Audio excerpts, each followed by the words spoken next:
following recording is a production of Kicking Out at 2 in conjunction with the Retromania Pro Wrestling Podcast Network and is intended for private use only.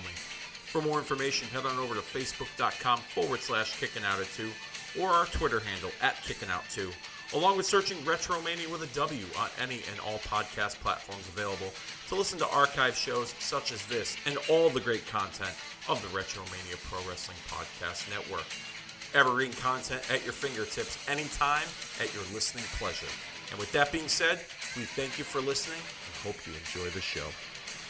If you tuned into nostalgic pro wrestling content, you've tuned into the right place. You've pressed play, you've hit download, you liked, you've subscribed, you've rated and reviewed Kicking Out at 2 as a part of the Retromania Pro Wrestling Podcast Network. I'm Dave Rosenbluth, and we got a really fun show planned for you today as we're going to be counting down the top 30 moments in WCW Monday Nitro history. Recently, WCW Nitro celebrated its 30th anniversary from its debut on September the 5th, 1995 from the Mall of America. And I thought it'd be kind of cool to go back and give you my personal top 30 Nitro moments all the way from the very bottom to the very top. And I'm looking forward to doing that with all of you on this episode. But before we do all that, let's get the cheap plugs out of the way. Let's go to Retromania. If I search Retromania with a W on Podbean or any other podcast platform available, you'll find Kicking Out at 2.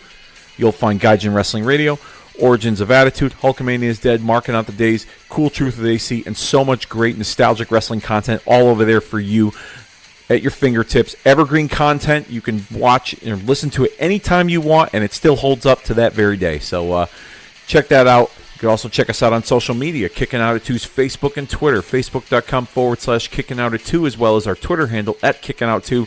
Like, follow, subscribe. Be a part of all the fun over there.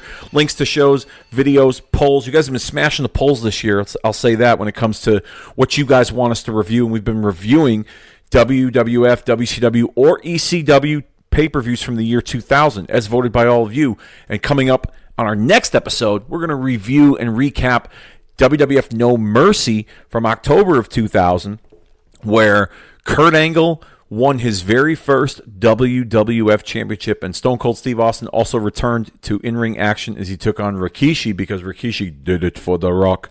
We'll get into that at a later date on our next episode, but yeah, you can find all that stuff over there.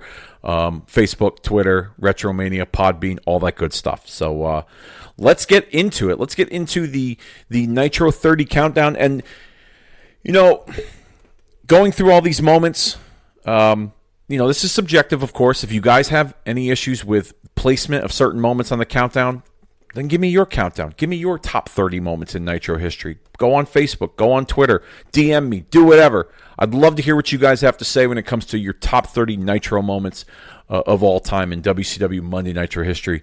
But yeah, the placement of some of these, this is just personal. This is how these affected me as a fan, going back and watching it and going back and reminiscing. And there was some that I had to leave out that almost made the cut, so I'm going to quickly run down some of those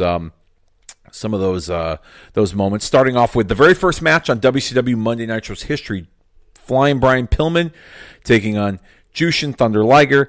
A callback to their Super Brawl match from 1992. I thought it was a neat way to kick off the Nitro era by having some of WCW's best high flyers embody what eventually would become the Cruiserweight division in WCW. So I thought that was cool, but just didn't make my cut. The debut of Raven and Curt Hennig on a June 1997 episode of Nitro. I believe it was June 30th. Going back, I remember watching it. They announced that there was going to be a big-time major player, debuting in WCW. Rumors were all over the place as to who it could have been. And Curt Hennig was one of those names that were dropped.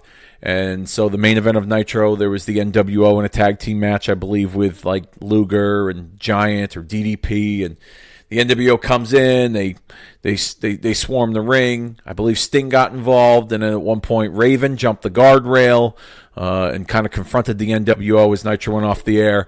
Unfortunately, and this is going to be a theme with a lot of these moments, the follow-through wasn't there. Curt Hennig would end up becoming DDP's mystery partner at Bash at the Beach just a few weeks later. And then Raven confronting the NWO led to nothing because he did nothing with the NWO moving forward. So, cool moment, but the follow-through was the shits. That's why it didn't make my top 30 countdown. The formation of NWO 2000, the silver and black NWO. Bret Hart, Jeff Jarrett, Hall and Nash, and I believe Scott Steiner. While on paper, potentially, I thought there was potential for this NWO to spark interest in the product again. Vince Russo was at the head of the creative table, and he was the one that kind of helped reintroduce this group.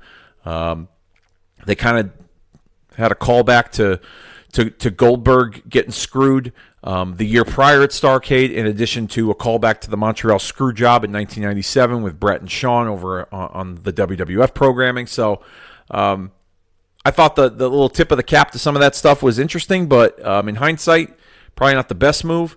And if they kept the group, as 4 or 5 elite guys, I think it could have worked, but unfortunately, some circumstances led to the downfall of the group and just programming in general. I mean, Goldberg sliced his arm trying to smash a window of a limousine. Excuse me. Bret Hart had those concussions from Goldberg. Scott Hall, I believe, suffered an injury. Jeff Jarrett suffered a concussion as well. Chris Benoit and Perry Saturn, Eddie Guerrero, and Dean Malenko, even though they weren't necessarily directly tied to that storyline, they left WCW. And then Vince Russo was ousted as the booker and sent home. So there were a lot of circumstances that took place that I think not only caused WCW programming to go down a dark path, but the NWO 2000 storyline as well just kind of was dead in the water at that point. That's why it didn't make my Nitro countdown list. February of 1999, an unmasked Rey Mysterio defeating Kevin Nash, upsetting him in a one-on-one match. It was a cool moment. I think it helped spark this new chapter in Rey's career without him wearing the mask, as he lost the mask at Super Brawl the previous night in a tag team match.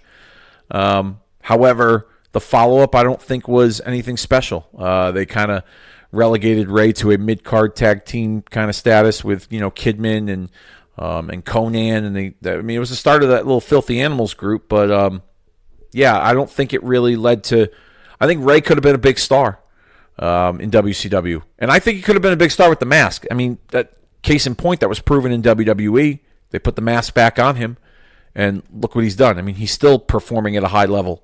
Almost going into 50 years old. So. It was a cool moment, but again, follow through, the shits.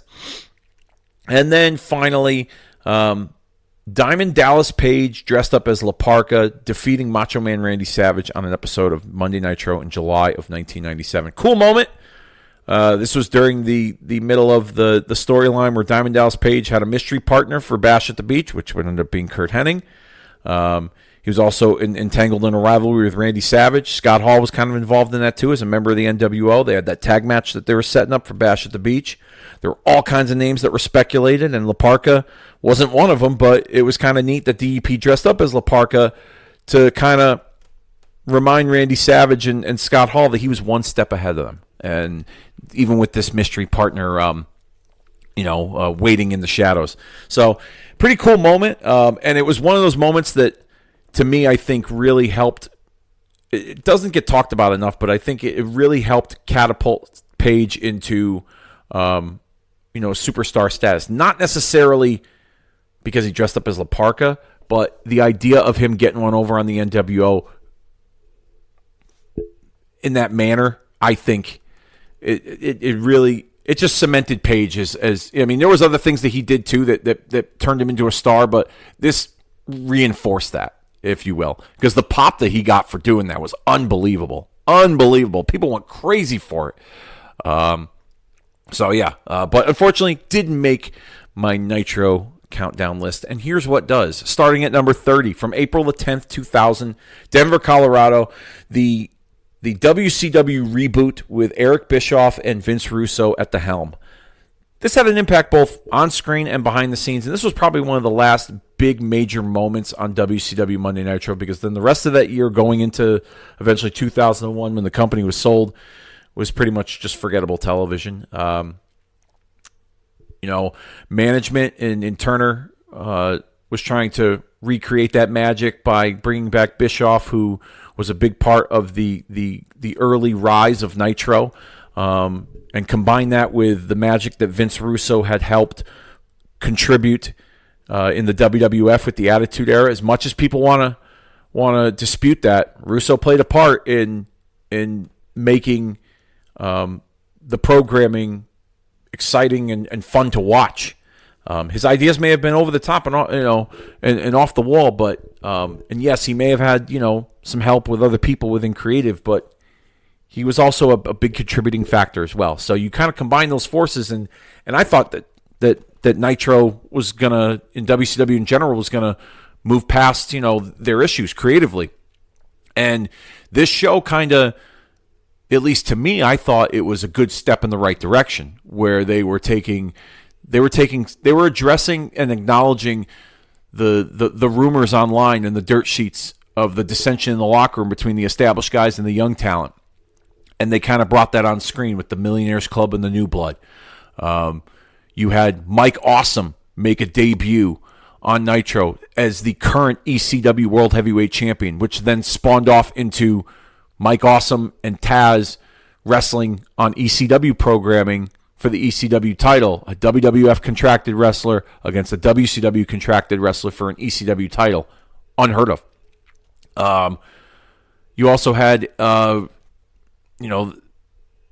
Hogan and Billy Kidman started their rivalry. Even though it was nothing special, it was something different, something fresh. I mean, there was a lot that happened on that show. Ric Flair and Shane Douglas, the heated rivalry that they had online over the years, transpired and transformed onto the television screen. All different kinds of crazy things that you read about online. They acknowledged it and they tried to put it into storyline form. And I thought that episode, it gave me as a fan hope for WCW. I will say that. But what followed up after that was forgettable programming, and I think there was potential with the established guys and the new guys meeting and facing off for control of WCW. I thought that there was potential for WCW to steer the ship and turn things around, and maybe we would see, some of the younger talent and less established talent come out of this, more popular and move up the card. I mean, we saw guys like Booker T and Scott Steiner, even though Steiner, was, I wouldn't say he was a young talent, but in a singles role, he wasn't really established until this storyline came to be. Same thing with Booker T. So I guess there's some positives that come out of that.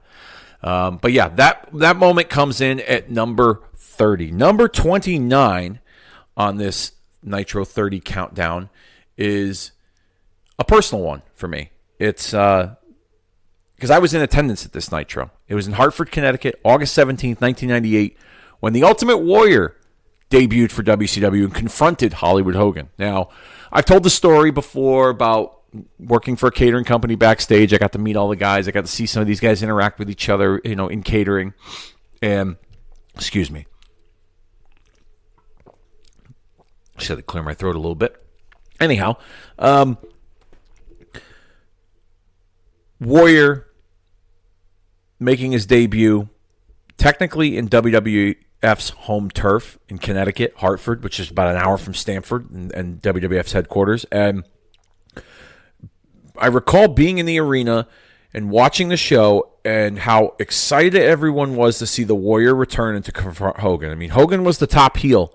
NWO Hollywood, they were kind of they were the group that was causing all the chaos within the landscape of WCW, the turmoil within both NWOs. Hogan was the top heel. Everyone hated him. He had just lost the belt to Goldberg a month prior, so I mean, he was still the kingpin, if you will, the guy that everyone wanted to beat, despite the fact that he wasn't the champion. And Warrior came back and confronted him, and like I said, the arena was going crazy for him. And in that moment, I really couldn't understand and grasp why people had such an issue with the longevity of his promo. And then I went home because I had my father tape it for me, and I watched it, and that shit went on and on and on and on.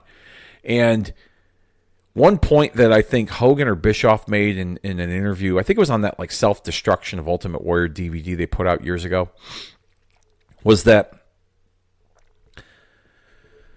Warrior acknowledges that he had beaten Hogan at WrestleMania 6, 8 years prior, okay? Now, you're coming back to confront Hogan. Hogan's the heel, you're the babyface. What's going to entice fans to want to see them for them to want to pay money to see you beat him again when you've already done it before? It's one thing maybe if Hogan had the belt and maybe, you want another crack at it, maybe you can do it again. But this was all about ego and control and power, and Warrior wanting to put Hogan in his place. And so while there was potential for it to be good, obviously what we got was the shits. The follow-up was not good at all. I was kind of hoping that despite the train wreck that was the Halloween Havoc match with Hogan and Warrior, that we would have gotten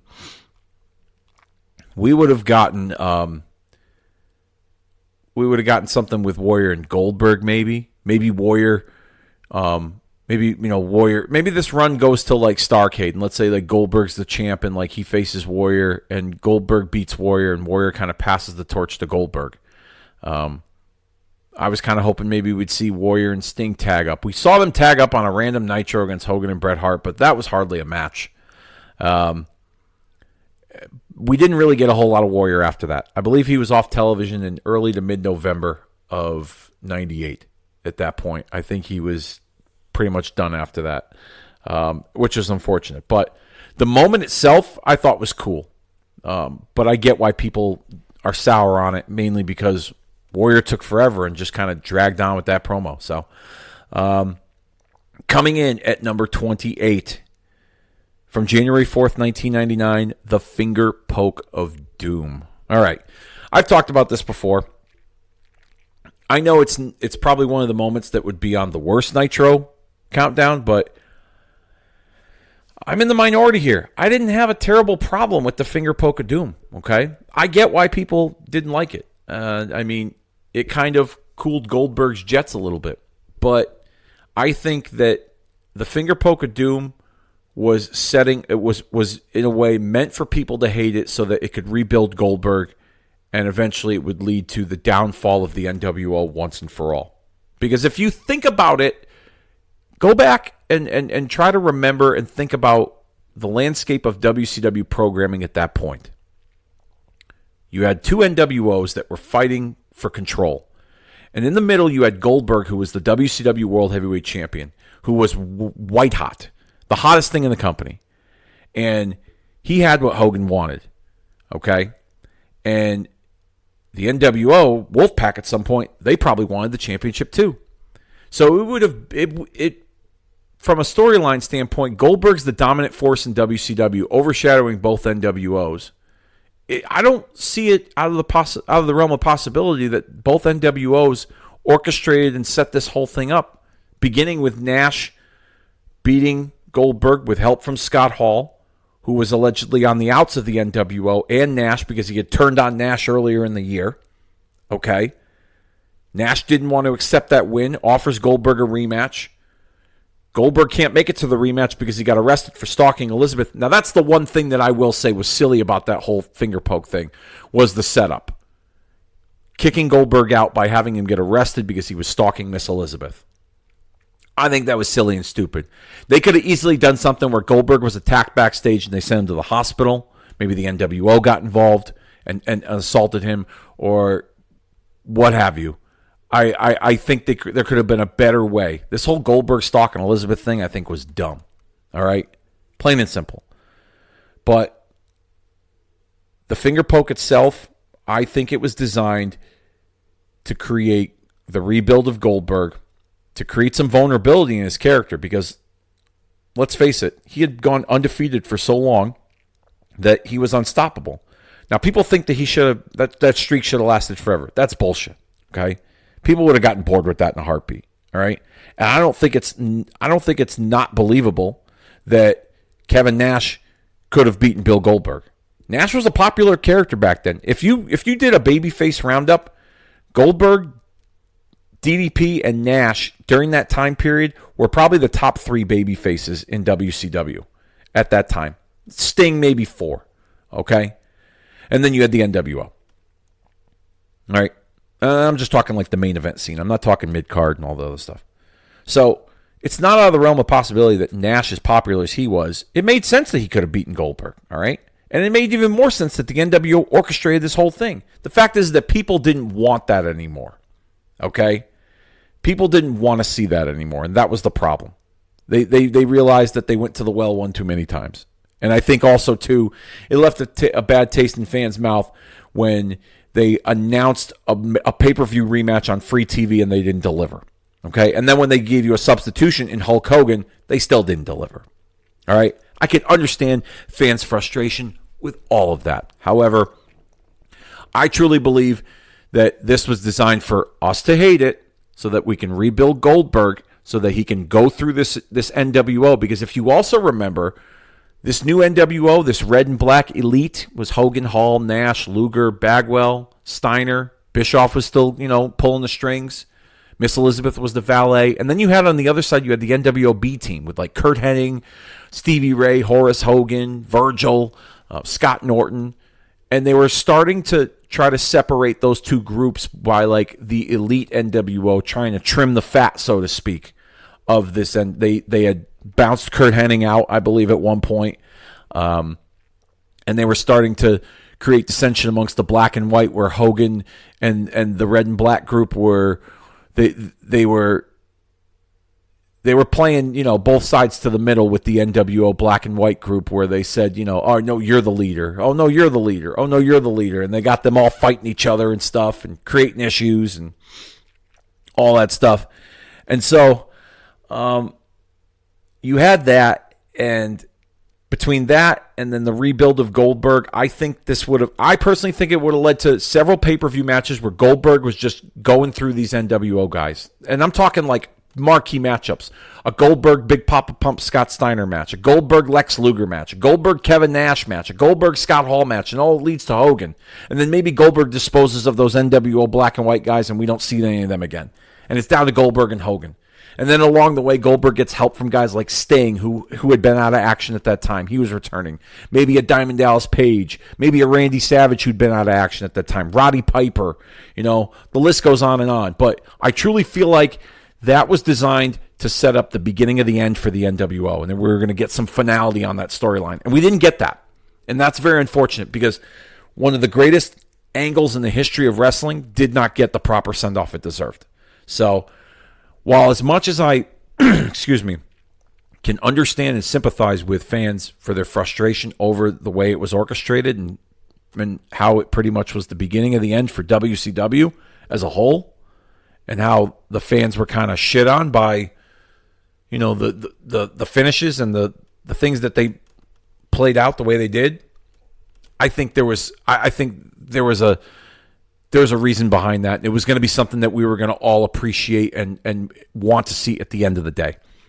So yeah, that comes in at number 28. Number 27, the week prior, December the 28th, 1998, Ric Flair defeats Eric Bischoff for control of WCW. This really all started because Ric Flair had returned from a long hiatus, and him and Eric Bischoff were at odds, and they behind the scenes, and then they recreated that story on camera. Bischoff beats Flair at Starrcade with help from the NWO. Flair says, I'm not letting that fly. I want one more shot at you. He takes all his clothes off. He's in the ring in his boxer shorts. He rips up $100 bills. He throws his alligator shoes in the crowd. He goes crazy. It's one of the best promos he's ever done. And he says he ain't leaving until he gets a match with Bischoff. And if he beats Bischoff, he wants to control WCW for 90 days or whatever it was. And this wasn't much of a match, but it was a really cool end to Nitro. I mean, Flair and Bischoff were going at it. NWO jumps in. Horsemen get involved. We see Dusty Rhodes in there. Randy Savage returned thinking he's with the NWO, but he's really not. He helps Flair win. They all celebrate. It was one of the last true great moments of WCW Monday Nitro before it started to take a downturn heading into 1999, which obviously began with the finger poke of doom. But yeah, it's a pretty cool moment. And what followed through, which was actually good for the story, was Flair was the president, and he had to force Bischoff to do all these different odd jobs in order to keep his job. So one week he was a commentator, one week he was setting up the ring, one week they had him cleaning the toilets, one week they had him selling merchandise. So, and one week he was his limo driver. So it was a lot of fun. It was that match, and then what followed through was pretty cool. That comes in at number 27. Number 26 from July the 8th, 1996. Rey Mysterio defeats Dean Malenko to become the Cruiserweight Champion. This, to me, in my opinion, was the launch of the Cruiserweight division. I know that the division was created for months prior, and Malenko won a tournament, but this wasn't, when people talk about Nitro, they talk about the car crash Cruiserweight matches. This is the one that started it all. And Rey winning at Disney MGM Studios the night after Bash at the Beach, this really set the tone for what Cruiserweight matches on Nitro were all about. If you go back in our archives and Kicking Out at 2, we did a watch along of this episode of Nitro, July 8th, 1996. And this match was the opening match of that. It was ironically the night after the infamous Hulk Hogan heel turn from Bash at the Beach 1996. So you could check that out. But yeah, a great moment. And it really, like I said, to me, that was the real birth of the Cruiserweight division. There was a division before, and they were, they were highlighting the championship, but it didn't really, it just felt like filler. This match here and more Cruiserweight matches moving forward felt like, one of the flagships of Nitro moving forward. That comes in at number 26. Number 25 from September the 1st, 1997. The NWO's parody of the Four Horsemen and Arn Anderson's retirement.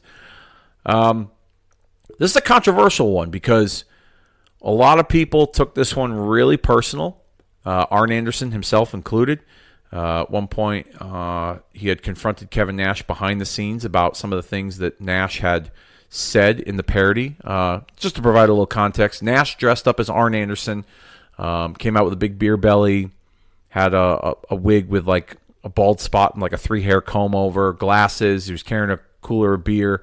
And he was pretty much mocking everything that was about Arn Anderson's retirement. And the reason why he was retiring was because of a neck injury, which I'll get into later on down the countdown because it's on my countdown. And so 6, Sean Waltman dressed up as Ric Flair with the blonde wig. He had the sweater vest and like the big nose, and he was pretending to cry because Flair was crying during the parody. Bagwell dressed up as Kurt Hennig, and he had like the black baseball cap with like the blonde ponytail, and he did the towel flip. Conan dressed up as Steve McMichael with the Bears jacket and the black wig. And so I didn't have a problem with this. I thought it was funny, and I thought that it drew heat for this story because they were meeting in the War Games match, NWO and the Four Horsemen. I thought it was just a good way to build on to the heat with these two teams. But some folks might find it differently. And what followed, obviously, was Kurt Hennig turning on the Horsemen and joining the NWO. A lot of people really don't care for that either. They thought it was pretty tasteless. But to be quite honest with you, the NWOs were the top heels at the time. And the traditional wrestling fans out there can say, well, the War Games match was designed for the baby faces to win. But you know what? Sometimes things have to change. And I didn't have a problem with Kurt Hennig turning on the Horsemen and joining the NWO, causing them to win. I didn't have a problem with that because the NWO, like I said, they were the dominant faction. They were the heels. They were the centerpiece and the focal point of the show. And so if it's going to build heat on the NWO, then why not? I didn't see an issue with it. But at number 25, the NWO Horseman parody comes in. Up next, number 24, speaking of Horsemen. As I take a sip here, sorry about that. Ric Flair goes to the Nut House on April 26, 1999. Flair was the president of WCW, and he was becoming the corrupt authority figure on television, just like every other authority figure in wrestling at that time. Because you couldn't have a good guy authority figure. You had to have a bad guy authority figure run the whole show into the ground. So anyways, Flair was doing that, and his good friend Roddy Piper was concerned for his well-being, and Piper, along with the help of his son David Flair and his other family members, had him committed to the Nut House. And what followed were a series of vignettes the following week on Nitro that were just absolutely hilarious. Flair dressed in his blue robe with his boxer shorts, dancing in the little recreation room where they're watching TV. They even got Nitro on. He's got all the other patients in there dancing and saying all kinds of weird stuff. And the nurse, he's flirting with the nurse and slapping her ass. And the doctor is, the doctor, the doctor said something to the nurse, was like, this guy thinks he's the world heavyweight champion. Like, he's supposed to be the 16-time world heavyweight champion. Who does this guy think he is? And at one point there was a cameo from Scott Hall, who was a patient in the Nut House too, which that never led to anything. But Flair, he made it work. And it was one of the funnier segments of a period of time in Nitro where I was starting to focus more on Monday Night Raw and Raw is War, because Nitro wasn't really putting out compelling television. But that was one of the funnier episodes, and I don't believe anything came of it other than he spent a week or two in the Nut House, and then he was back and acted like nothing ever happened, except his beef with Roddy Piper for putting him in the Nut House. But yeah, that comes in at number 24. Number 23, Bret Hart calls out Goldberg, March the 29th, 1999. This was a period of time where Bret Hart's character was in limbo. His WCW run was nothing to write home about. There's about 2 moments that make this countdown that involve Bret Hart, and this is one of them.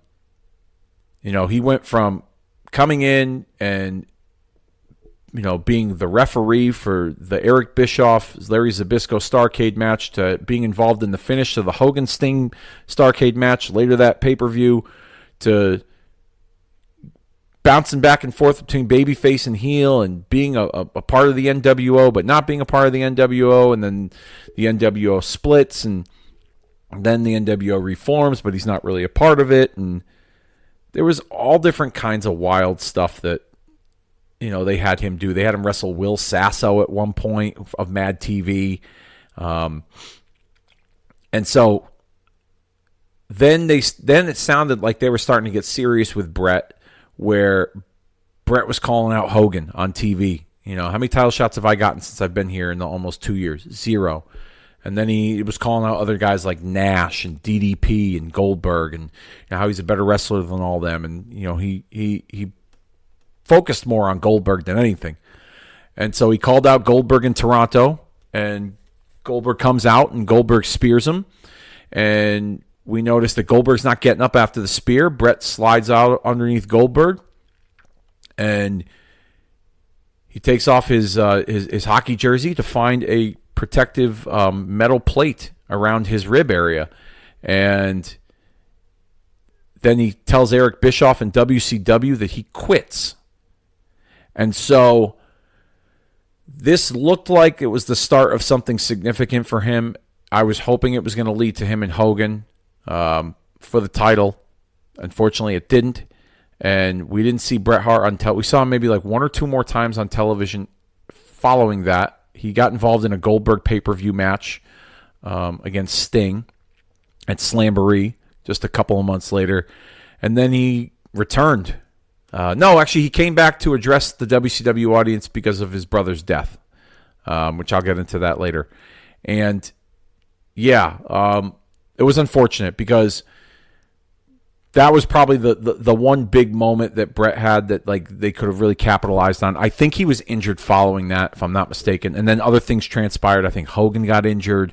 Goldberg was out for a little bit too. So the landscape of WCW had changed. And with his injury and everything else, he wasn't a part of those plans until later on down the line when Russo would come on board as the head of creative. But cool moment that just didn't really follow through. Excuse me. Excuse me. Got a little tickle in my throat. Sorry about that. Anyhow, coming in at number 22 Sting defeating Diamond Dallas Page for the World Heavyweight Championship on April 26, 1999. This is the same episode that Flair went to the Nut House. And Flair was the one that called Charles Robinson on the phone from the Nut House and set this match up for the World Heavyweight Championship. Anyhow, Eric Bischoff recently on 83 Weeks said this is the greatest match in Nitro history. And I have a hard time arguing that with him. I mean, these two, from bell to bell, action all over the place. And that Fargo, North Dakota crowd was on fire for every step of the way. Sting ended up defeating DDP in an all-time banger, a classic. And then, instead of building towards maybe a rematch at the pay-per-view, they have Sting put the belt on the line later on in the night again against Page, Goldberg, and Nash in a four-way. I mean, talk about knocking the wind out of your sails here. You just had a great match on Nitro that you could have probably built to a pay-per-view, and people would have paid money to see it, a rematch, because the first match was so good, and yet you blow it all by the end of the night.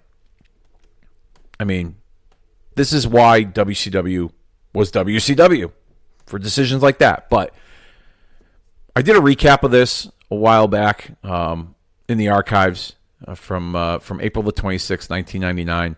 Go out of your way to watch it. It's a really, really, really good match. Sting, Diamond Dallas Page, April the 26th, 1999, for the World Heavyweight Championship. Speaking of Bret Hart, this next moment comes in at number 21 from October the 4th, 1999, the Bret Hart-Chris Benoit singles match that was a Owen Hart tribute in Kansas City, Missouri at the Kemper Arena. This one was I wouldn't say personal, but I ordered the pay-per-view the night that Owen died, so it was kind of surreal that as a wrestling fan, I was watching a show that a man who was supposed to perform on it had passed away, and we had knowledge of it. Even though we didn't see the actual fall take place on camera, it was something different about it after they announced that he had gotten hurt, and then eventually when he died, it was just a really dark time and a dark place for wrestling in that period of time. And we can talk at a later date about whether they should have went on with the show or they should have stopped the show, but they decided months later in WCW that Bret and Owen wanted to do a tribute match in the building where Owen had passed away, and they delivered, man.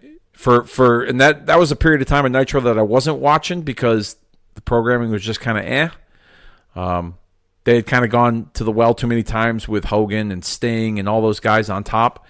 And so with Bret and Benoit in a featured match on the show as a tribute to Owen, they gave him like over 30 minutes. Hell of a match. Another match you should go out of your way to watch, regardless of what you think of Benoit because of what he did later in his life. This is a hell of a match and a great way to pay tribute to Bret's brother Owen in the building where Owen had passed away. Thought it was an excellent match. And like I said, one of the two moments of Bret Hart's career in WCW that could be highlighted. Everything else you could forget about. All right. Number 20. Goldberg's debut on the September 22nd, 1997 episode of Nitro. He handily defeats Hugh Morris, which, as a fan watching this, I didn't really understand the gravity of it, and I don't think anybody did during that period of time. I don't think anybody really understood the importance of this debut. He was a virtual nobody, didn't get a ring introduction. We figured it was just a toss-away, enhancement match that Hugh Morris was going to win, and that wasn't the case at all. And as a matter of fact, Goldberg, cleaned up pretty good and got the job done. And then post-match, Mean Gene tries to interview him, and he walks away. They don't even know his name. So what would follow, obviously, is what we got with the streak and, the short matches. And Goldberg became this phenomenon. And people say that, if it wasn't for this debut, that, he wouldn't become the big name he was. If you really go back and you think about it, Goldberg didn't really get hot until, I want to say, early 98 is when, he really got hot. And when they started highlighting the streak more. And he became a work in progress. He'd come out and he'd beat these guys so handily, and it wasn't until he started adding the spear and the jackhammer to his repertoire, and these impactful moves and the entrance with him coming out from the back with the security and the pyro. I mean, it wasn't until then that Goldberg was becoming a name, and he was getting popular pretty quickly. But this is where it all started against Hugh Morris from September the 22nd, 1997. That comes in at number 20. Number 19, Sting, as I say this in air quotes on an audio podcast, joins the NWO and leads to the evolution of Crow Sting. It was on September the 9th, 1996, an episode of Nitro where the NWO was just beginning to make its footprint in the company, and they were starting to recruit members, and there was a segment in the parking lot. It was raining in the parking lot, and Ted DiBiase was talking to someone inside of a limousine. He was standing outside the limousine with the limousine door open. You couldn't see who it was, but the voice sounded very familiar, like it was Sting. And later on, or maybe just a few short moments later, Lex Luger would show up to confront Sting, or that's what he thinks is Sting. And this figure would get out of the limousine, attack him, and the NWO would beat him in the parking lot. Now, the way this was shot and produced, with the lighting, it was raining, you shot it from a little bit far away, you weren't too far out. Myself and a lot of other people thought that Sting actually joined the NWO. And it wasn't until later that weekend at Fall Brawl, when Sting was trying to convince his War Games teammates, Luger, Flair, and Arn, that he hadn't joined the NWO. And that this was some sort of ruse, some sort of games that the NWO was playing. And so the War Games match takes place. Sting comes out, and he exposes that there's a bogus Sting. And then the following night on Nitro, Sting would pretty much declare himself a free agent. And that's where the beginning stages of the Crow Sting took place. And the Crow Sting character and his appearances on Nitro, especially during the height of the NWO angle, is what made Nitro so popular. The famous line from Tony Schiavone, fans, we're out of time, we got to go. Sting's here, and he's fighting off the NWO. We'll see you next week. And then, boom, we'll go off the air. It brought a new lease on Sting's career, that's for sure. A new lease on life when it came to his career. I mean, let's face it, to this day, he's still wearing the Crow face paint. 2025 is the last year Sting's going to do any of these conventions and public appearances under any face paint. And so he's still wearing the Crow face paint. So I guess you could make a strong argument that they made the right decision, moving Sting away from the colorful neon surfer look to the dark, brooding, mysterious figure with the black and white face paint. I mean, can't go wrong there. So that moment, fake Sting, or Sting in air quotes, joining the NWO and evolving with the Crow Sting character, comes in at number 19. Number 18. This moment made my countdown only because of the impact it had on the perception of Monday Nitro as a show. What it did moving forward was actually nothing. And I'm talking about Medusa dropping the WWF Women's Championship in the trash can on the December 18th, 1995 episode of Nitro. Medusa had performed in the WWF as Alundra Blaze. She was the women's world champion. They didn't really have much of a women's division. Vince McMahon was kind of phasing the women out of the programming at that time. Her contract was coming up, and she called WCW, and Eric Bischoff said, yeah, bring the belt with you. And they did what they did. And it was kind of, I guess you could say, a black mark on Medusa's career. It's in the highlight reel for the Monday Night Wars forever. That's not going to change.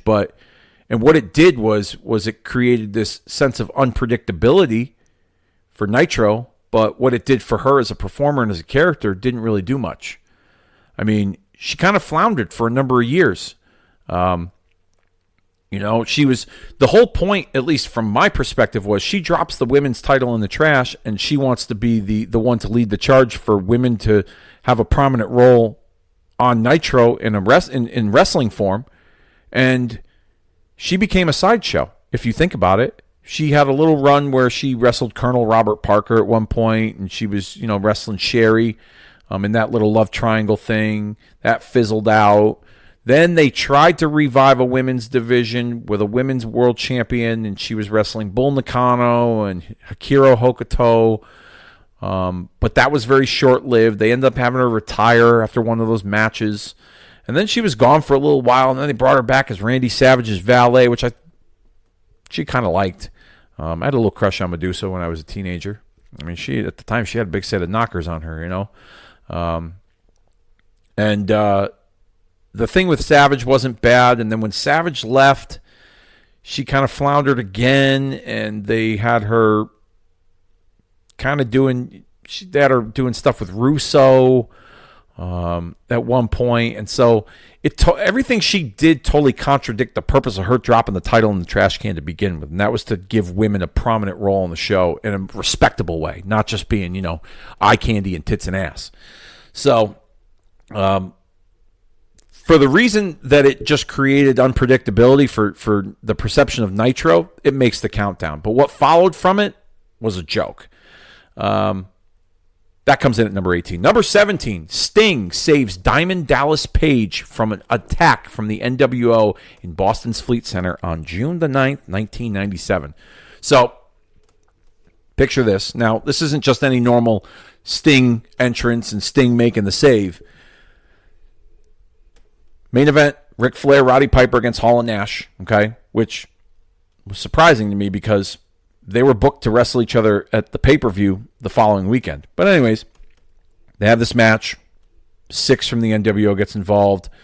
The Horsemen jump in. More NWO members come in. Then you get other guys from the WCW roster coming in, like the Steiners and Harlem Heat and the Dungeon of Doom and, all this nonsense. And so there's this big brawl in the ring. DDP shows up, and he's in this gigantic trench coat, and he's going after Savage because they have a match at the pay-per-view that weekend.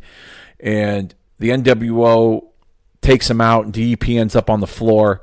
And as the NWO's ready to continue pouncing on DDP, out of nowhere from the ceiling comes Sting. And he fends them off with a baseball bat, and as they're backing away, he grabs the harness to his or a hook from his harness that repelled him down from the ceiling, and he hooks Diamond Dallas Page's trench coat with it, or the back of his waistband where his belt is, and he hoists up to the ceiling of the arena as Nitro goes off the air, which is one of the coolest moments, not only in Nitro history, but in the career of Sting. Because when I think of Sting and this Crow character, you think of him coming to save the day, but you think of also these, spectacular entrances. And that was a spectacular exit. As, Tony Schiavone is, we're out of time, we got to go. And you see Sting and DDP, a lifeless DDP, just getting hoisted up to the top of the ceiling.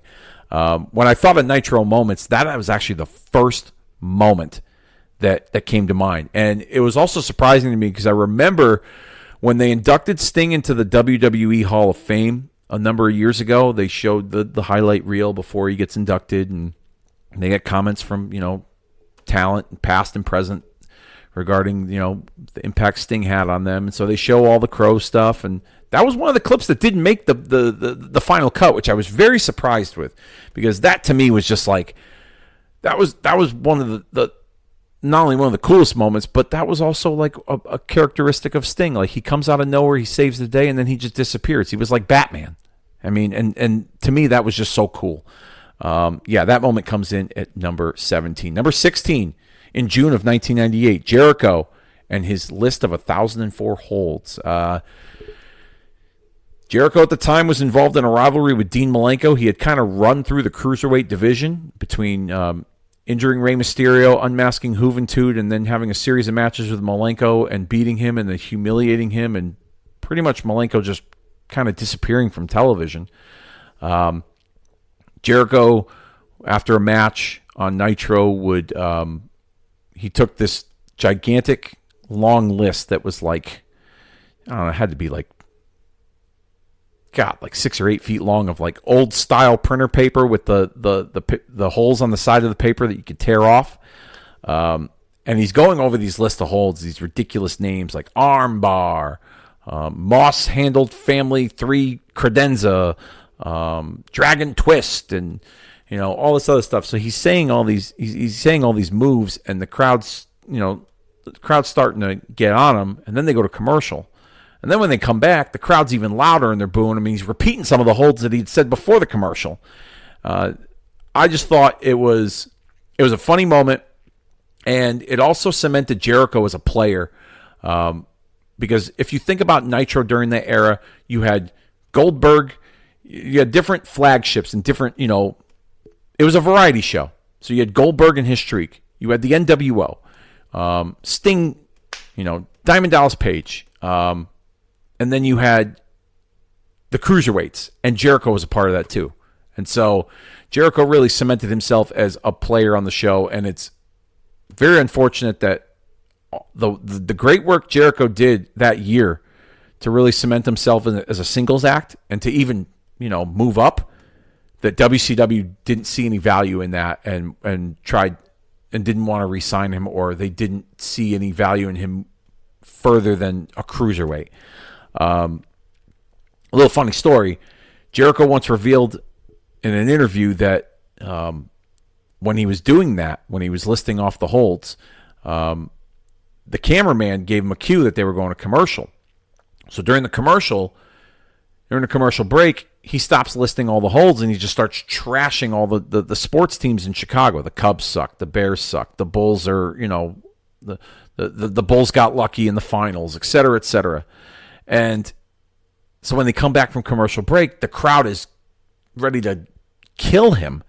And he's going over the list of holds, some of the ones that he repeated before they went to commercial break. So, yeah, that's a pretty funny segment, and one of the definitely one of the moments in Jericho's career that really cemented him as an entertaining singles act. He wasn't just like a high flyer. He was definitely someone that had a place on the show, a significant one.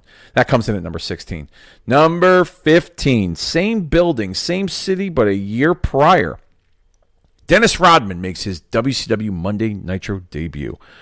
This was the night after the Great American Bash, and Nitro opens with a limousine pulling up into the building, and you see Hollywood Hogan, Hall and Nash, Macho Man, Eric Bischoff, Miss Elizabeth, Six, and Dennis Rodman get out of this limousine, or a couple limousines, I should say.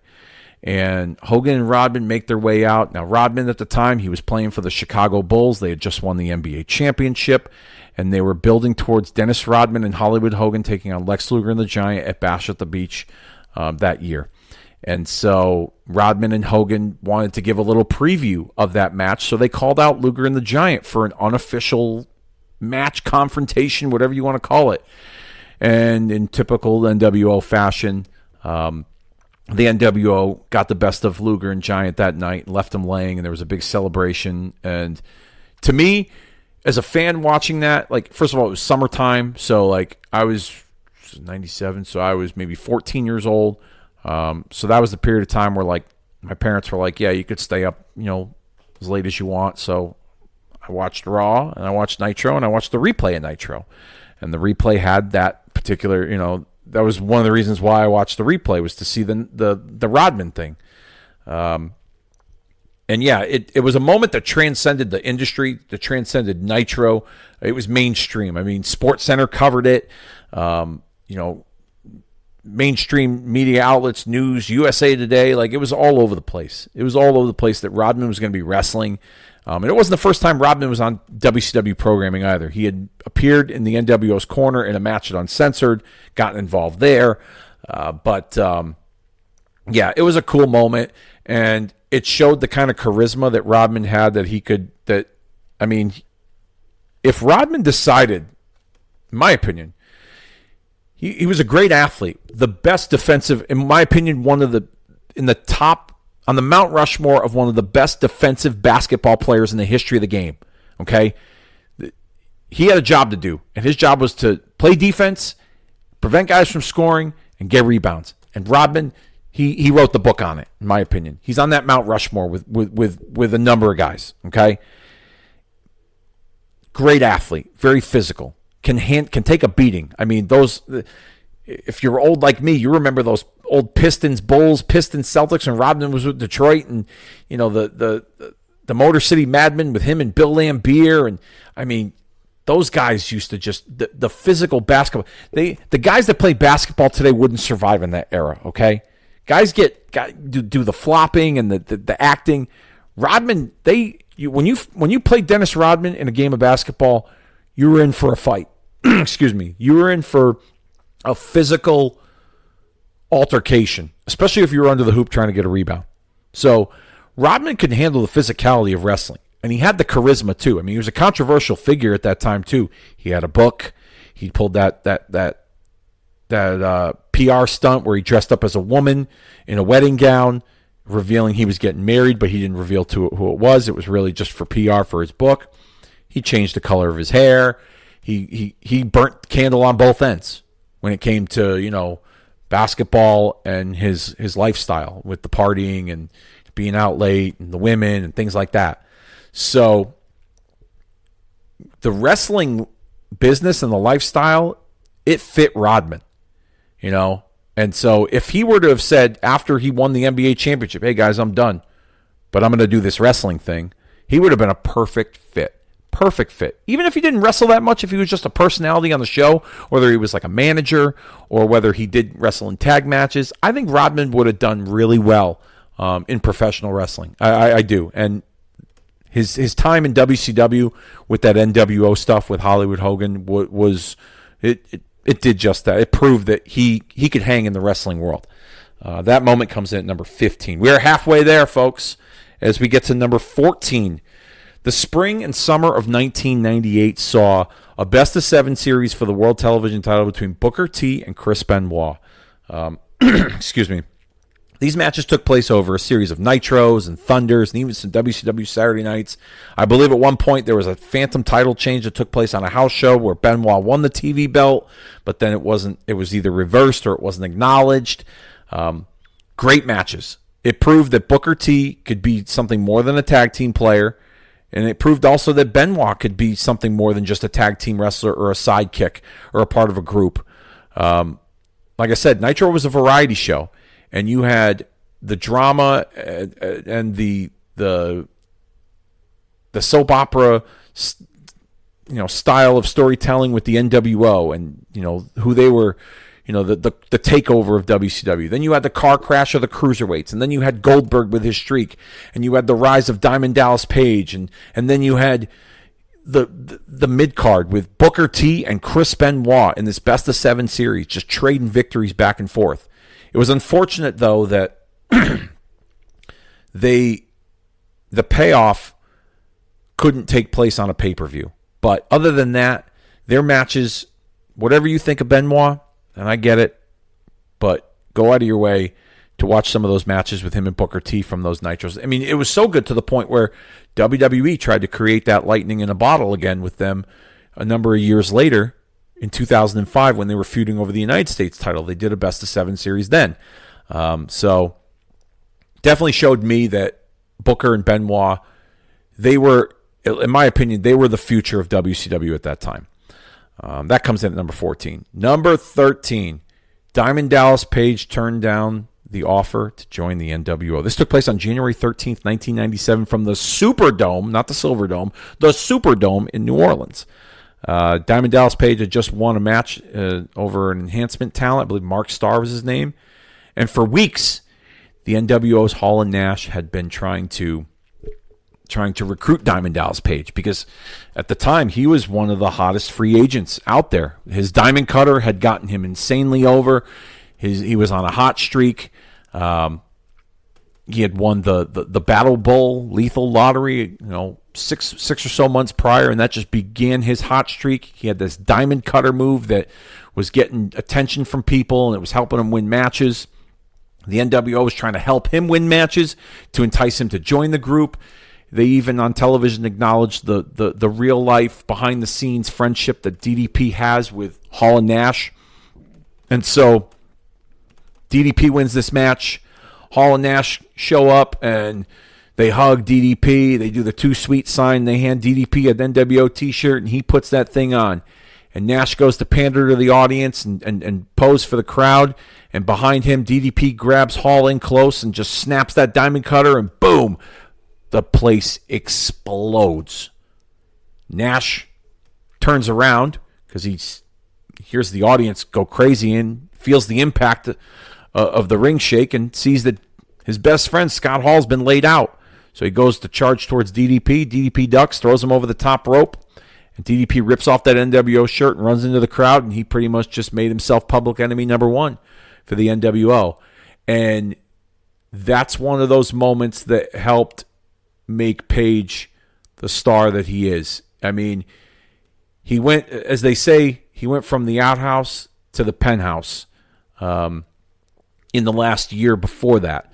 Between they had portrayed him as like homeless, like he had nowhere to live, and that he was, down on his luck, losing all these matches, to eventually him winning the Battle Bowl, and the money that he won from the Battle Bowl and the Battle Bowl ring helped him with his finances, and he was able to get back on his feet. And then he had this little winning streak going on, and all this other stuff. And then he created this diamond cutter, and he was on a roll.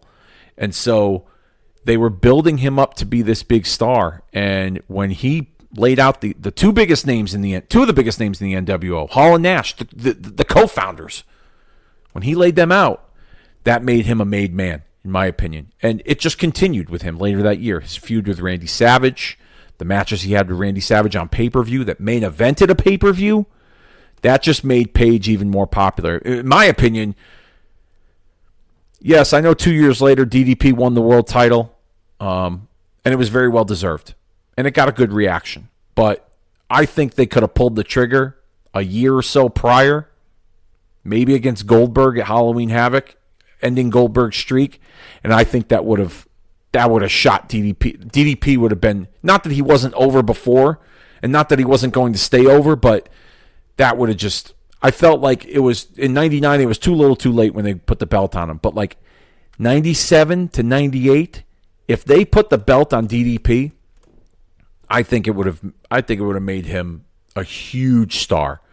He would have been easily the number one babyface in WCW, in my opinion. And I think that could have started with what he did to the NWO by turning down their offer. But it's one of the building blocks that made Page the star that he is, by diamond cutting Scott Hall and turning down the NWO's offer. Because at that point, the NWO was handing out t-shirts to just about everybody, and everybody was joining the group. Page wasn't one of them, and that set Page apart from everybody else. That moment comes in at number 13. Number 12, Spring Breakout, Club La Vila, March of 1998. Sting rappels from a helicopter into the ring for his match. Another moment that I thought of when I was thinking of this Nitro Countdown, when I was thinking about Sting and the evolution of his character, and this brooding, mysterious figure.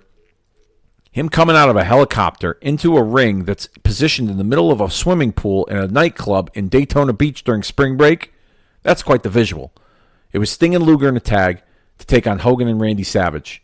And this helicopter is hovering over this nightclub that's outdoors. And it's got this ring in the middle of the swimming pool. And so the helicopter, the wind from the helicopter is splashing the water everywhere, and the ring skirt is flying all over the place. And you see the visual of Eric Bischoff pretending like he's going to fall in the pool because of the wind, and he's holding himself back. It's a really cool moment, and it's another one of those things that kind of helped add to the mystique of Sting. You never know when he's going to appear, and where he's coming from. And he came from a helicopter this time, so yeah, that's pretty freaking cool. That definitely made I had to put that on this list. That comes in at number 12. Number 11, from June 24th, 1996. The Outsiders, Hall and Nash, hold off the WCW roster and the local police department with baseball bats. The main event was Sting and Lex Luger taking on Harlem Heat and the Steiner Brothers in a triangle match for the WCW World Tag Team titles. When out of nowhere, Hall and Nash appear through the crowd with baseball bats, hop the guard railing, and as they're about to enter the match, you see the local police, I believe it was North Carolina. I don't remember where in North Carolina, but the police department enter the ring, and they got their hands on their holsters holding their weapons, their guns. And Hall and Nash got these baseball bats. Like they're going to mow through everybody. It was one of those moments as a kid, as a young teenager, as a 13-year-old Dave Rosenbluth, where I questioned whether this was real or not, whether this was part of the story or if the WWF really sent these guys to invade WCW. That's how real they made this look. And I remember watching Kevin Nash on the Steve Austin podcast talk about that moment. And I guess after that moment, Bischoff said to him and Hall that, like, you know, we're going to put Vince McMahon out of business. This is great, et cetera, et cetera. And Nash and Hall were like, no, you're not going to put Vince out of business because look what just happened tonight. Two guys that used to wrestle in the WWF came into your building with baseball bats and held off a roster and the local police with baseball bats. What does that say about your wrestlers? What does that say about the perception of WCW? There's no way you're going to do that. There's no way that you're going to put Vince McMahon out of business. And he makes a good point. But like I said, it's one of those moments where you just question, like, did they really mean to do that? Is this part of the story? Or, I mean, the visual when they close Nitro, if you watch that scene, you see a hand of a police officer on the holster of his gun with his hand on the safety of the weapon. I mean, it's not like they used like they do nowadays where they use enhancement talent and dress them up as police officers. They used real cops for this. I mean, that was cool.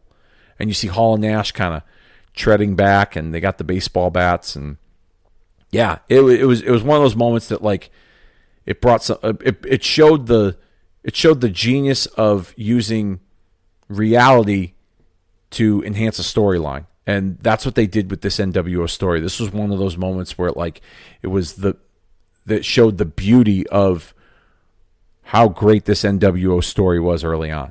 That comes in at number 11. We are in our top 10. And rounding out number 10 from March 26 of 2001. The final episode of WCW Monday Nitro. This makes the top 10 for me because it was very surreal that Nitro and WCW was closing. It was very surreal that the WWF had purchased WCW. I never thought that day would come. And if it did, I was kind of hoping for a WWF versus WCW dream card. We never got that. We got the invasion. This final episode of Nitro took place from Panama City Beach in Florida, on the beach. And I'm a big mark for outdoor wrestling shows, so the setup looked pretty cool. The matches itself on the card were nothing to really write home about. I mean, Booker T and Scott Steiner fought for the world title, and Booker T was technically the last WCW champion in WCW. Sting and Ric Flair, who wrestled each other on the first Nitro, closed out the last Nitro.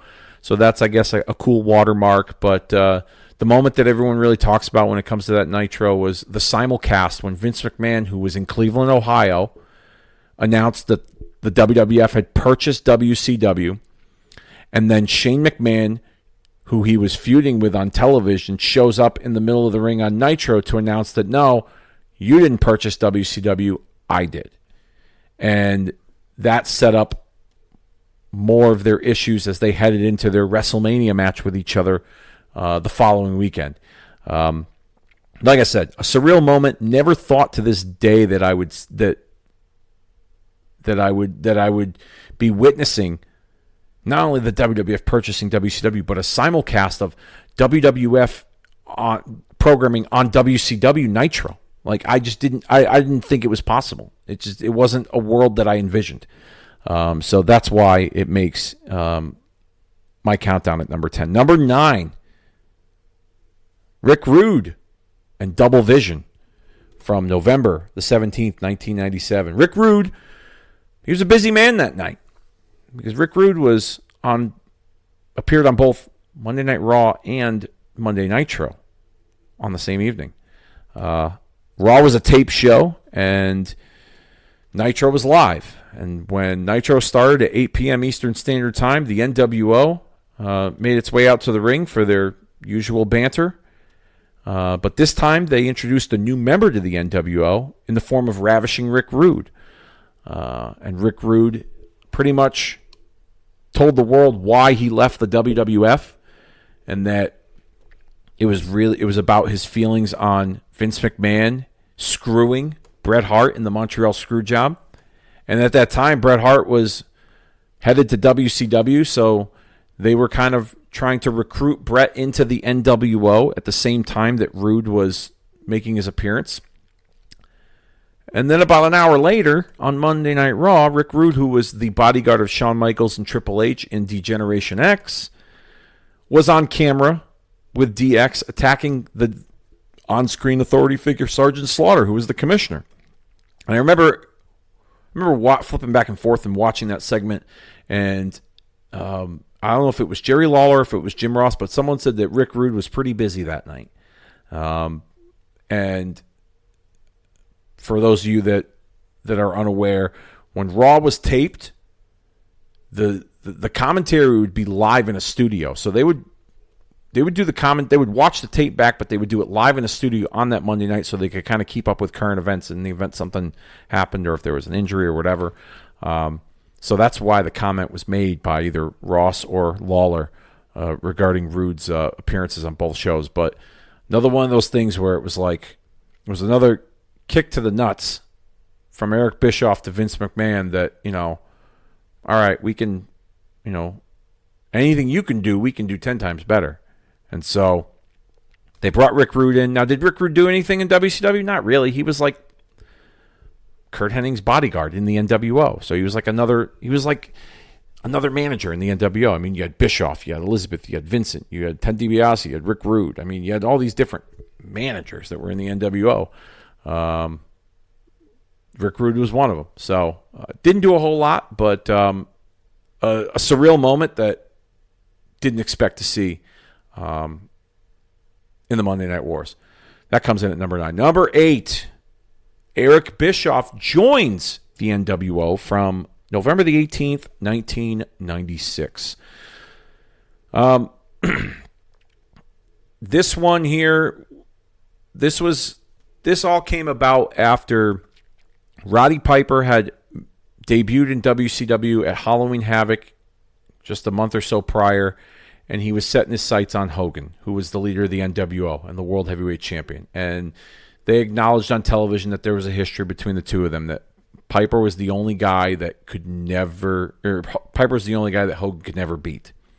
And so for weeks they were trying to get a match with Piper and Hogan, and Eric Bischoff was the voice of Nitro. He was on call for Nitro from the very beginning. And Eric, at times, they would let it slip that Eric was also, behind the scenes, he was the executive vice president of the company. So there was an episode of Nitro where Bischoff was threatened by Hogan and the NWO at the announce booth that, if Piper were to, come back, or if Piper thinks he's going to get a match, then, the blood's going to be on your hands and you guys are going to feel it. And, Hogan kind of threatened Bischoff. So then Bischoff went in the ring and said that, he's been trying to make this match. But, there's been some issues between attorneys representing Piper and Hogan. And then all of a sudden, out of nowhere, Roddy Piper shows up. And Roddy Piper drops a bombshell that Eric Bischoff and WCW have not been trying to negotiate. And he caught Bischoff in a lie. And then the NWO show up, they assault Piper, and then it's revealed that Bischoff was the brains behind the NWO, and he's the one that's pretty much pulling all the strings as the vice president of WCW. And people out there can say what they want about Vince McMahon and the Mr. McMahon authority figure character. And yes, it's probably the greatest authority figure character of all time. But If there wasn't a Mr. McMahon, there wouldn't have been a Mr. McMahon character if it wasn't for Eric Bischoff, in my opinion. Bischoff played a good chicken shit, smarmy, cocky authority figure that just, you love to hate, and he was that guy. He was the boss that you wanted to punch his lights out. You wanted to kick his ass. And Bischoff took that formula and ran with it. McMahon eventually took it and did better things with it. But if it wasn't for Bischoff, McMahon wouldn't have been able to do that, in my opinion. So it was an interesting moment because it just showed the shift in the NWO's control over WCW. Because, as a viewer, we always wondered for months before Bischoff's reveal is like, how did these guys get in here? How did these guys infiltrate this company? How are they able to get all this television time? And how are they, you know what I mean? And they kind of explained some of that on television. Then when Bischoff was revealed as the guy, they're like, boom, there we go. That's the reason why. And it worked out because I thought I don't think Bischoff was a very important aspect of the NWO, okay? And if there wasn't an Eric Bischoff, I'm not saying the NWO wouldn't have been as successful. I just don't think it would have been the same, okay? I think there's definitely important elements of the NWO that worked, and Bischoff is one of them. And I think his involvement and that reveal, I don't say it had to happen, but I'm glad it did because it really added another dimension to the group and explained a lot of things when it came to the early inception of the NWO. That comes in at number 8. Number 7, talked about it earlier, from August 25th, 1997, Arn Anderson's retirement speech and giving his spot to Curt Hennig. For weeks, Ric Flair had been trying to recruit Curt Hennig into the NWO, and Hennig was kind of back and forth and iffy about it. And then it just happened that Arn Anderson was not cleared by doctors to return. He had a serious neck injury, and he had been out of action for a number of months. And so Ric Flair had brought Arn in to kind of be the closer, so to speak, to get Curt Hennig to join the Four Horsemen. And Arn had a very impassioned speech, talked about his injury, talked about his dedication to the business and what the audience and the fans meant to him and what the guys in the back and what the entire business meant to him. And it was very passionate. Ric Flair, you could see, was crying. You could see Mean Gene was having a hard time keeping it together. And they parlayed that into him giving his spot to Curt Hennig, who took the spot to join the Four Horsemen. Really cool moment. Like I said, they used that to build heat on the NWO the following week at the parody to set up the War Games. I didn't have a problem with it. I know a lot of other fans did, but I thought this was very well done. And as a fan, I was a big... Arn Anderson's in my top 5 of favorites of all time. And one of the reasons why, and I might have shared this before, but Arn Anderson, I felt like I could relate to him because he wasn't just like... He wasn't this like... physically fit, good-looking, chiseled Greek god of a wrestler. Like, cosmetically, he did not look like that. Arn Anderson looked very blue-collar. Arn Anderson looked like the guy at the end of the bar that kept to himself, had a few drinks, but if you fucked with him, it was bad news. He looked like the guy that, in fact, he looked like one of my baseball coaches. I had a baseball coach that looked like Arn Anderson. He just looked very blue-collar, somebody that you could relate to. Somebody that you would think would hang out with your dad, okay? That's who Arn Anderson was to me. So when he retired, it was a sad day, but at the same time, he put over Curt Hennig along the way to get to have Curt, who was a world-class caliber athlete, fill the shoes of the Horsemen. And we all know and saw what took place there. I don't have to repeat myself. But, yeah, Arn Anderson... My spot promo from August 25th, 1997 comes in at number 6. Number 7. Number 6, September 14th, 1998. Ric Flair returns to WCW Monday Nitro in Greenville, South Carolina. Flair was in the middle of a lawsuit with Eric Bischoff and WCW for breach of contract. That lasted for a number of months until finally they came to a conclusion. And Flair would return, and they would use some of those on-screen issues or those behind-the-scenes issues and put them on screen. Flair reintroduced the Horsemen with Benoit, Mongo, Arn Anderson is like the manager in the J.J. Dillon role, and then Malenko, who was the one that really started the campaign to bring the Horsemen back and get Flair back in the company on television. That was the Four Horsemen, and they were going to be another force that the NWO had to deal with. Place went crazy for Flair. He was very emotional. Flair has said, and even Bischoff have said, that moment was very real. There was nothing scripted about that. When Flair lost his shit on Bischoff and called him an asshole, and aired his grievances about the things that took place behind the scenes with this lawsuit, that was all very real. And what followed from it was some pretty entertaining stuff with Flair and Bischoff that eventually led to Flair winning control of the company and Bischoff kind of doing his dirty work, and being, Flair's, unruly employee for a little while, despite his NWO ties. So, Flair coming back, and it was also too at that time, like Flair coming back brought something a little different to the show. Like I said, Nitro was always a big variety show. You had Goldberg, you had the NWO, you had Diamond Dallas Page, you had the Cruiserweights, and then you had Ric Flair. So Flair brought the tradition of wrestling to the presentation of Nitro. So it was nice to see him come back. That comes in at number 6. All right, top 5.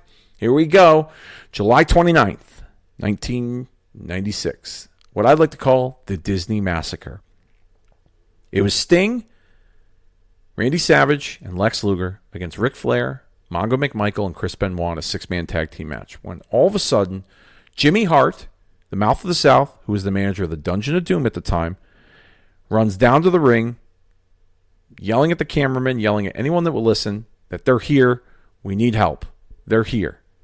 And so the wrestlers run backstage, and you see a camera cut to Marcus Bagwell on the ground, Scotty Riggs finding Bagwell on the ground. Then all of a sudden, Scotty Riggs assaulted by Hall and Nash. Then you see Arn Anderson laying on the ground on the other side.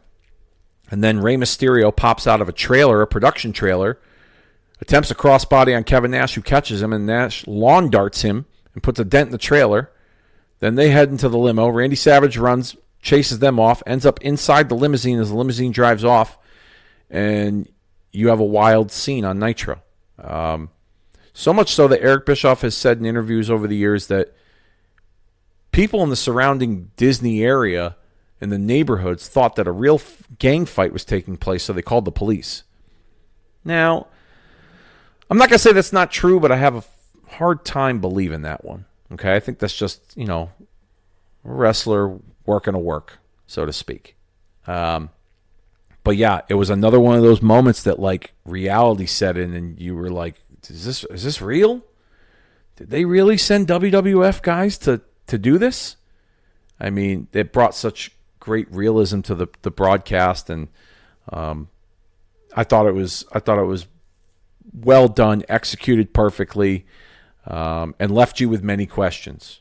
At one point, I believe Rey Mysterio said that there was like a fourth guy. There was another guy with them. So that left a question. It was like, well, who was this guy that was with Hall and Nash that attacked these guys? It was very good, very well done, very cool, and one of the gems of what made that NWO angle early on so special. That comes in at number 5. Number 4, from the 100th episode of WCW Monday Nitro on August the 4th, 1997, Lex Luger defeats Hulk Hogan to become the WCW World Heavyweight Champion. This took place at the Palace of Auburn Hills in Detroit, Michigan, which happened to be the same building Luger lost his opportunity to become WWF Champion at SummerSlam in 1993 against Yokozuna. So, long story short, Luger had been chasing Hogan for a while, and Luger almost had his number on an episode of Nitro, which set up this rematch. Even though they had a match scheduled for the pay-per-view the following weekend, they decided to do this match on the 100th episode of Nitro. Luger wins with the torture rack, gets a huge pop. WCW wrestlers and referees come in. They celebrate with him. Even though it was short-lived and Luger won or lost the title to Hogan at the pay-per-view, this was a really cool moment. They had to do something big for the 100th episode. This was it. Hogan dropping the title. And in my opinion, I may be in the minority here, but this moment was far bigger and this was far bigger than Sting beating Hogan at Starrcade later that year. Now, I know that there was a lot of controversy surrounding that match with Sting and Hogan, the politics behind it, the finish. There was supposed to be a fast count that was supposed to set up another referee in the form of Bret Hart coming in. Hogan didn't want to drop the belt to Sting because he didn't look like he was in the greatest of shape, and there was all kinds of, backstage politics that pretty much kind of put a damper and cheapened the moment for Sting, in my opinion. But this Luger moment, you make an argument here, Luger beating Hogan was a far bigger moment than Sting beating Hogan. I truly believe that. I really do. I think mainly because Luger's character had been not necessarily an underdog, but the NWO had been getting the best of him and protecting Hogan for so long that when Luger finally got the job done, and mind you, he did it on his own. NWO tried to run in, he took them all out and still beat Hogan. And the place went crazy. I wouldn't have been upset if Luger held the belt longer than just a week. But nonetheless, really cool moment. Great way to showcase the 100th episode of Nitro. Yeah. Moving on. Speaking of Luger, comes in at number 3 from September the 5th, 1995. Lex Luger debuts on the debut episode, or Lex Luger returns on the debut episode of WCW Monday Nitro from the Mall of America. This set the tone for what Nitro was going to be. Unpredictable, big stars appearing on the show. Luger was just a part of the WWF and their programming a week prior. Nobody knew he was leaving. We all know the story. Luger's contract had run out. Sting was lobbying to get Luger back in the company. Bischoff didn't really want to, but he gave Luger an opportunity, and this is how they did it, and it worked. And so I didn't watch this when it happened, but like I said, set the tone. Luger challenges Hogan for the title and made Luger an instant player. Luger already had history in WCW prior with a previous run with Sting, with Flair. So Luger and Hogan was a fresh matchup, and it was a great way to begin the Nitro era because, like I said, it set the tone. If I'm not saying Nitro wouldn't have been the show that it was had, Luger not made his debut, but if they just did a regular show with just regular matches, Hogan making an appearance, Sting making an appearance, it still would have been on the air, but it really wouldn't have given that perception of unpredictability had Luger not made his return on that show. So that comes in at number 3. Number 2, July the 8th, 1998. Goldberg defeats Hollywood Hogan to become the World Heavyweight Champion in the Georgia Dome on Monday Nitro. I mean, we know the story. Hogan was the champ, and Goldberg was red hot. He was white hot. Crowd was behind him. He was popular. And Hogan went to Bischoff behind the scenes and said, let's drop the title to Goldberg on TV in the Georgia Dome. And with a week's notice, they filled that place. 40-something thousand people, I think 42,000 people in the Georgia Dome for a Nitro. I mean, it was a happening. I mean, Bischoff has even said on his podcast that there were Turner executives that at the last minute were getting tickets for their kids. Turner executives that wanted nothing to do with wrestling were getting tickets for their kids so they could see Goldberg defeat Hulk Hogan for the world title. It was a big deal. It was their WrestleMania in a sense. Hogan had such a stranglehold on the title for such a long period of time that seeing Goldberg defeat him, you felt like there was like a new beginning in WCW. Even though Hogan was still, the kingpin and the top dog to beat without the title, Goldberg as the champion, the streak, he was red hot. People were behind him. Everybody wanted to see it, and they did a good job such a good job executing it. I mean, imagine if they gave it a month or two and they hyped this up on pay-per-view, where they could have put this. You know, they could have opened up more seats in the Georgia Dome and probably put another 30,000 people in there. I mean, it's crazy.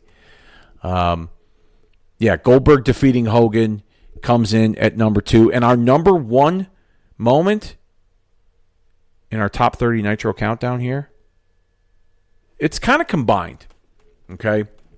Even though these moments took place separately, it's really a part of one bigger picture, okay? And I'm talking about the invasion of the Outsiders, Hall and Nash, into WCW. Scott Hall would make his debut, interrupt that match with Mike Enos, and declare war. You know who I am, but you don't know why I'm here. And then a few weeks later, he would say that he would confront Bischoff and tell Bischoff he's got a big surprise coming. The following week, Bischoff says, "Where's your surprise?" Turns around, there's Kevin Nash. I count that as one big moment because Hall and Nash are like peanut butter and jelly. They just go together. And Hall and Nash, in my opinion, okay, their invasion and the NWO is what really created the core of what Nitro was all about, okay?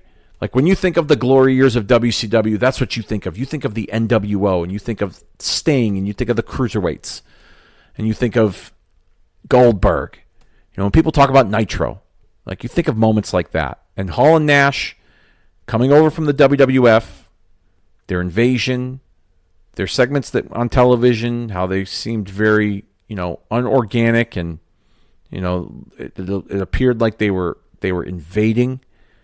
That's what made Nitro really must-see television.